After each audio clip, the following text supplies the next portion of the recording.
এই দেখুন আমি বালি দিয়ে চাল ভাজা করছি। বালিটা গরম হয়ে গেছে, চালটা এটার মধ্যে একটুখানি ভেজে নিলাম করে।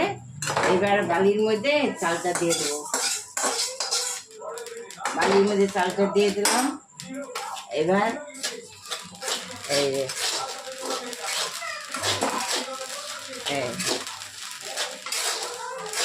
এটা রেশনের চাল, রেশনের চাল তো এমনি খেতে ভালো লাগে না। আমরা এইভাবে চাল ভেজে মোয়া ভেজে এইভাবে খাই, ভালো লাগে। আবার তেল দিয়ে লঙ্কা দিয়ে পেঁয়াজ দেয় মেখে বিকালবেলা খাওয়া যায়।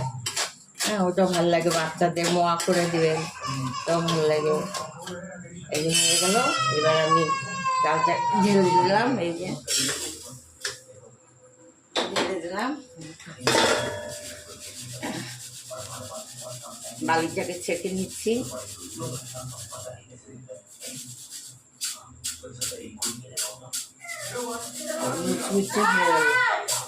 এটা আপনি তেল দিয়ে পেঁয়াজ টেয়াজ দিয়ে বিকালবেলা মেখেও খেতে পারেন, সবাই মিলে খেতে পারেন। আর করতে পারেন গুড় দিয়া, নারকেল দিয়ে মোয়া বেঁধে খেতে পারেন, নাড়ু করে খেতে পারেন। আমি কালকে এটা তিল দিয়ে নাড়ু বানাবো, তিল দিয়ে আর গুড় দিয়ে, খুব সুন্দর লাগে। এবার আপনার করে বানিয়ে খাবেন এবং ভালো লাগবে। চালটাও কাজে লেগে গেল আর খেতেও ভালো লাগলো। বালিটাকে ভালো করে একটু চেলে দিতে হবে। এই দেখুন এর মধ্যে ভেজেছি, এই যে যেগুলো ভেজে রেখেছি আবার এই বালিটা আবার দিয়ে দিলাম এর মধ্যে, দিয়ে আবার এই চালটা ছেড়ে দিলাম। চালটাও ভেজে নেব।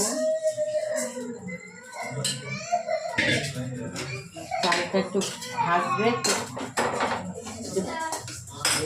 চালটা একটুখানি ফটফট আওয়াজ হবে একটু, তারপরে এই বালির মধ্যে দিয়ে দেবো। বালিটা ততক্ষণে গরম হোক।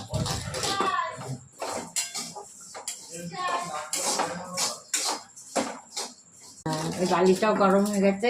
এই চাল মাখার মধ্যে একটুখানি নুন দিয়েছি আর সামান্য একটু খাবার সোডা দিয়েছি, তাহলে একটু চালটা ফোলে। খাবার সোডা দিলে, নুন আর খাবার সোডা, সামান্য নুন সামান্য খাবার সোডা দিয়ে নিয়েছি। চালটা এবার ছেড়ে দেবো মধ্যে।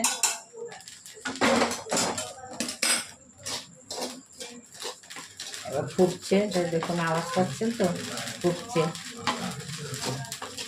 আপনারা এভাবে করে খান, ভালো লাগবে।